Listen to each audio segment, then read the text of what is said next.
కాకినాడ జిల్లా పిఠాపురంలో deputy CM Pawan Kalyan పర్యటిస్తున్నారు. 100 పడకల హాస్పిటల్ నిర్మాణానికి శంకుస్థాపన చేశారు. అయితే గతంలో 30 పడకలున్న హాస్పిటల్ ని ప్రభుత్వం ఇటీవల 100 పడకల హాస్పిటల్ గా అప్గ్రేడ్ చేసింది. ఎన్నికల్లో ఇచ్చిన హామీ మేరకు 34 కోట్ల అంచనా వ్యయంతో 100 పడకల హాస్పిటల్ పనులకు శ్రీకారం చుట్టినట్లు పవన్ కళ్యాణ్ తెలిపారు.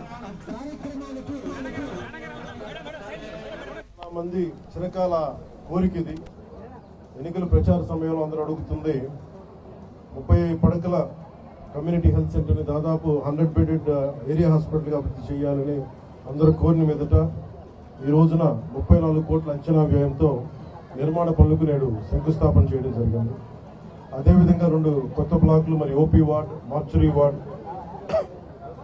డయాలసిస్ మరియు బ్లడ్ బ్యాంక్ ఆధునాతన మెషిన్లు అందుబాటులోకి రావడం జరుగుతుంది. నూతనంగా డెర్మటాలజీ డిపార్ట్మెంట్స్ ఏర్పాటు, ophthalmology, radiology, pathology departments, ENT departments కూడా ఏర్పాటు చేయడం జరుగుతుంది.